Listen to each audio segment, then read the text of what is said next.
This is Curaçao, characterized by bold colors, crystal clear waters, and a vibrant mix of Caribbean and European culture. Today, we're exploring the island nation's capital of Willemstad, one of the most unique and stylish capitals in the Caribbean.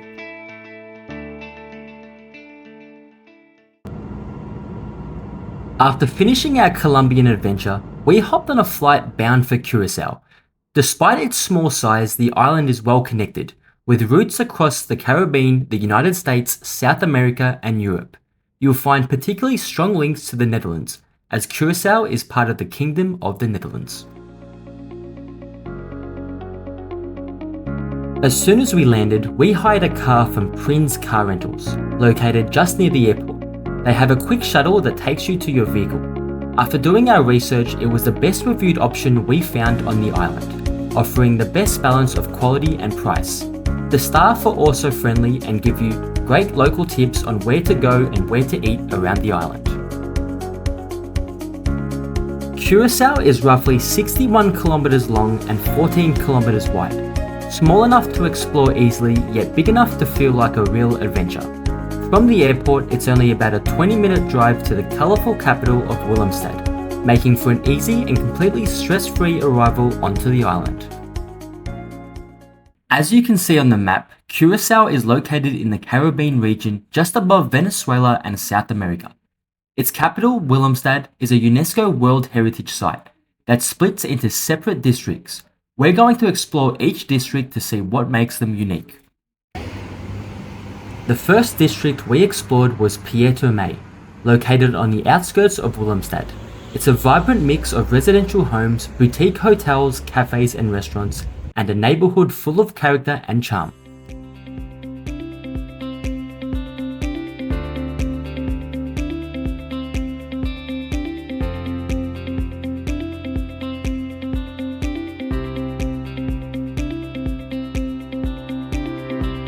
As mentioned earlier, Curaçao is part of the Kingdom of the Netherlands and belongs to the Dutch-Carribean. Historically, these islands were part of the Netherlands Antilles, a federation of 6 islands under Dutch administration. In 2010, the Netherlands Antilles was dissolved, and Curaçao became an autonomous country within the Kingdom of the Netherlands. The Pietermaai district was originally established in the late 17th century, when the city of Willemstad had grown full and needed to expand. The area was named after Dutch ship's captain Pieter de Meij. Over the years, Pietermaai has undergone dramatic changes. It began as an upscale residential area, then fell into decline during the 20th century. In recent decades, the district has been beautifully restored, and today it's one of Willemstad's trendiest neighbourhoods, full of life, colour and charm.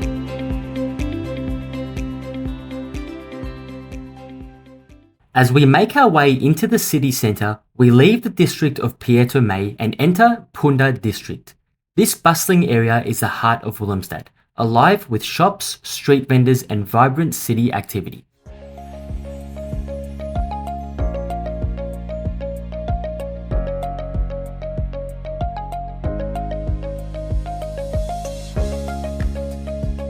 Punda stands out for its Dutch colonial buildings, a striking blend of European architecture and Caribbean rhythm. Here in Punda, you'll find some of the best restaurants on the island, making it just as much as a food destination as it is a cultural one.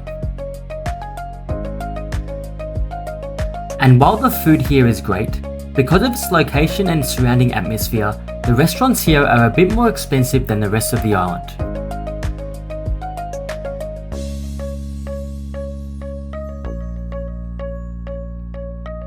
Punda is the oldest part of Willemstad. It was founded in 1634 when the Dutch established the settlement as a trading hub in the Caribbean. It quickly became the island's commercial and administrative centre.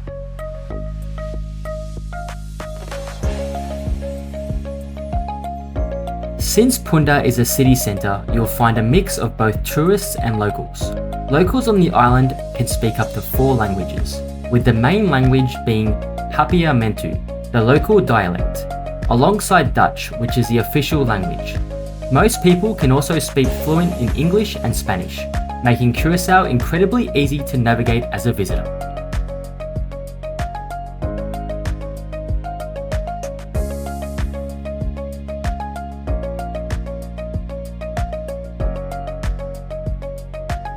For a small Caribbean island with just over 155,000 people, we were surprised by the size of the city centre. It's also incredibly clean. You'll regularly see street cleaners working through the day, keeping everything spotless.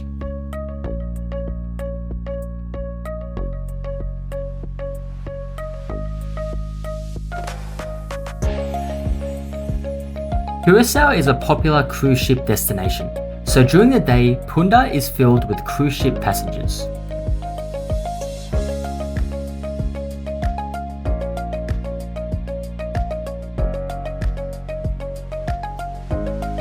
As we walk through Punda, we make our way to St. Anna Bay, the narrow inlet that separates Punda from Otrobanda and connects the Caribbean Sea to the island's natural harbour. This is the heart of Willemstad's waterfront, where colourful colonial buildings reflect off the water and ships glide slowly through the channel.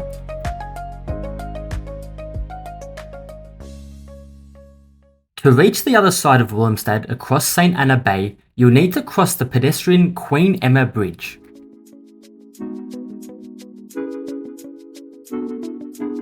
The Queen Emma Bridge is the only way to cross St. Anna Bay on foot, otherwise you would need to drive around the channel, which is a distance of roughly 3 kilometres to reach the other side.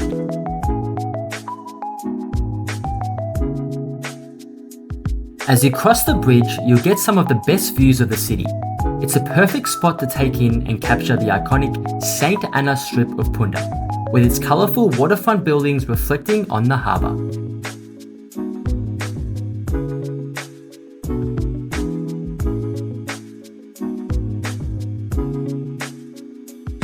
Since St. Anna Bay is a major shipping channel, the Queen Emma Bridge can retract to let container ships pass through. That means at times you'll either have to wait for the bridge to close again or hop on a free short ferry to cross the bay.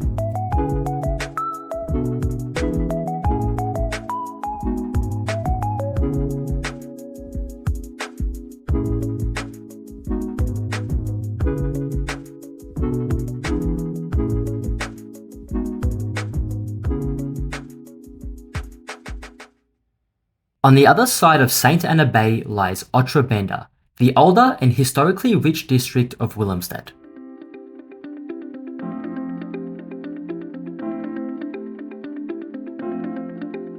Otrobanda's harbour is lined with several bars and restaurants, perfect for enjoying a drink or a meal by the water.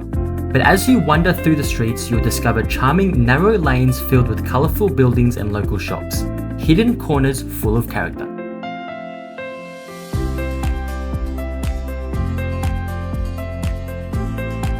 Compared to Punda, Otrobanda's back streets are more residential.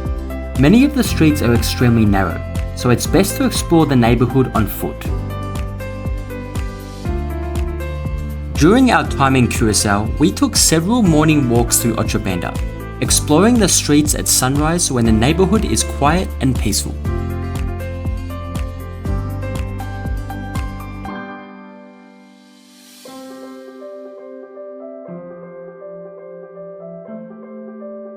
If you want to explore some local shops and cafes, one of the standout streets in Otrobanda is Willemstad. This vibrant street also connects directly to the harbour.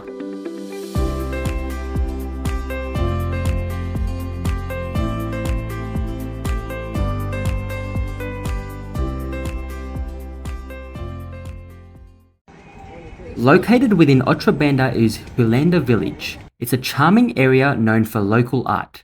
It has a relaxed village-like atmosphere that feels different from the rest of the city.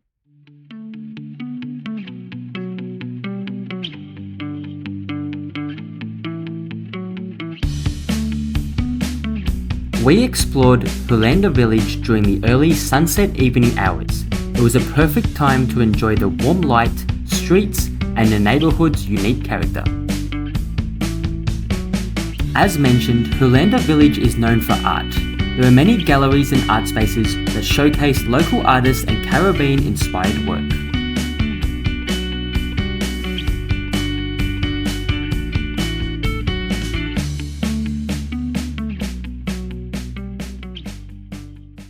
Throughout Otrobanda, you'll find remnants of historic forts that once protected the city and harbour.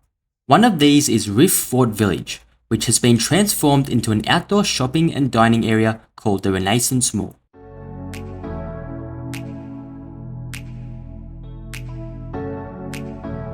This area has a more westernized feel than the rest of Willemstad. However, it's still a decent area to explore and walk around. There's also a couple of large resorts nearby.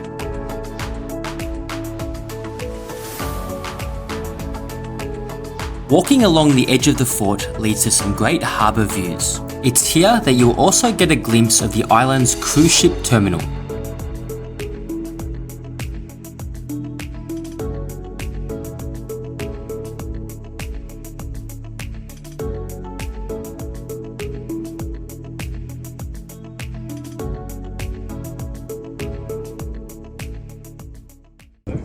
Now we're back in Punda, and this time we're exploring Curaçao's floating market.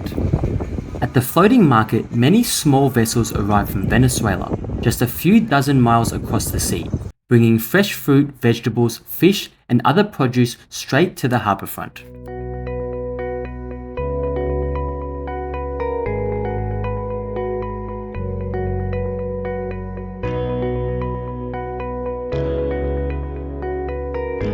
Along the harbour here, you'll also see many locals fishing in the morning.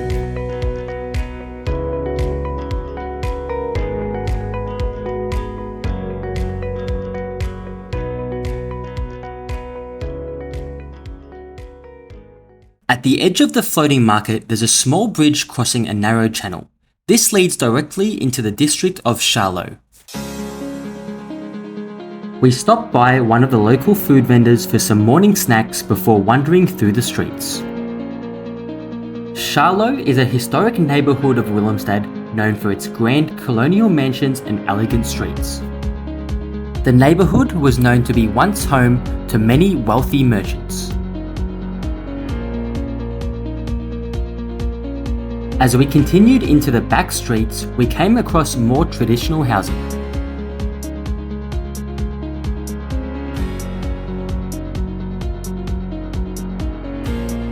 Nowadays, Scharloo is home to residents of all income levels, blending historic mansions with more modest homes and giving the neighbourhood a diverse and vibrant character.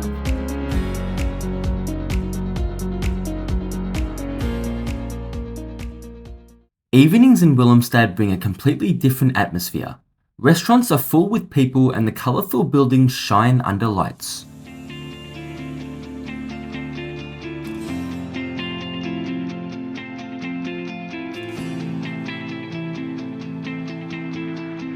We visited Curaçao in December, so there were many Christmas activities happening at night. December is also a great time to go to Curaçao because it's the start of the dry season, which typically runs from December through to April.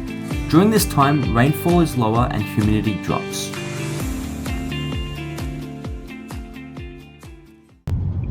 Where to stay in Curaçao depends on a number of factors. The city of Willemstad generally offers smaller boutique hotels, while the island's best beaches are located to the north of the island, up to an hour's drive away. So we decided to stay somewhere in between, about a 15-minute drive north of Willemstad at Piscadera Harbour Village.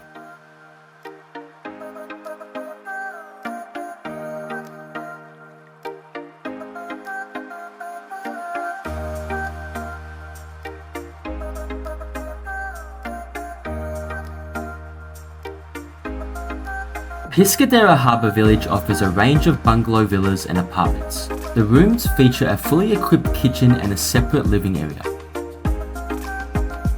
Accommodation in Curaçao is quite expensive.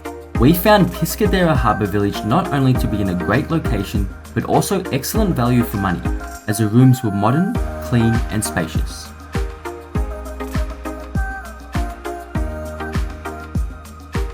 There's also a great pool that overlooks the harbour, perfect for relaxing while enjoying the view.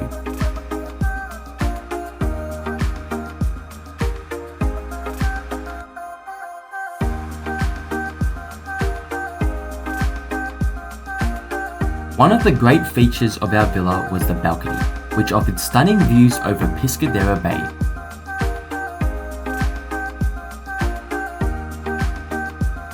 In Curaçao, the main currency is the Netherlands Antillean guilder, while US dollars are also widely accepted.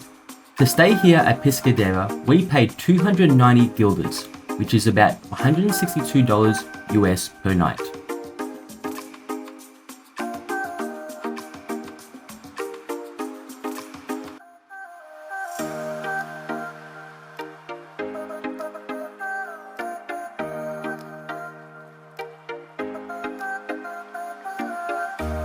Iguanas are very common in Curaçao. We saw plenty just outside our balcony each day. They're so abundant that locals even eat them, and one traditional dish on the island is called iguana soup.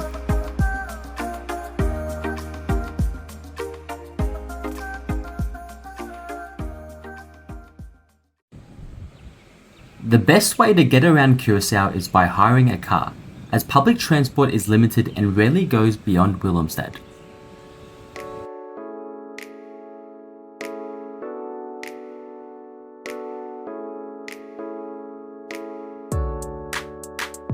As mentioned earlier, the best beaches on the island are located to the north.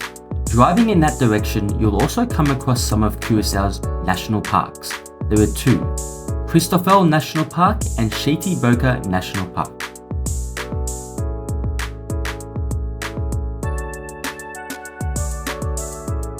While driving around the island, we discovered some fantastic local restaurants. One place we particularly enjoyed was Landhouse Dr. Storing. They serve traditional dishes from Curaçao as well as local Caribbean dishes. We decided to try some goat and oxtail, both packed with flavour and a true taste of the island.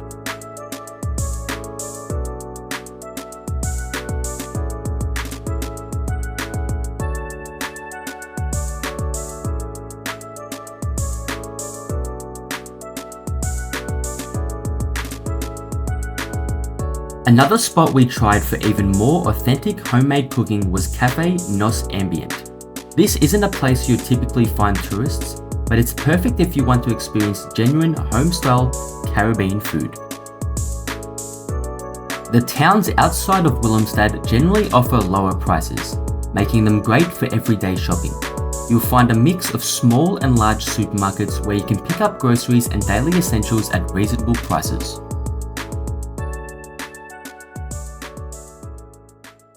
The suburb of Thiel, located south of Willemstad, is home to several large-scale resorts and impressive houses, many of which serve as Dutch holiday homes.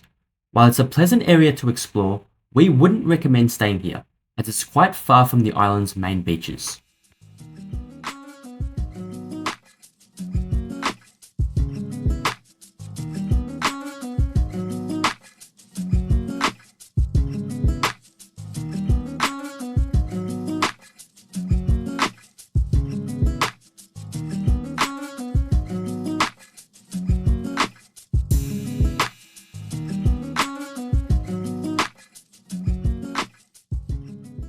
In our next episode, we'll take you to some of Curaçao's best beaches. The water here is truly breathtaking, some of the clearest, bluest water you'll find anywhere in the world.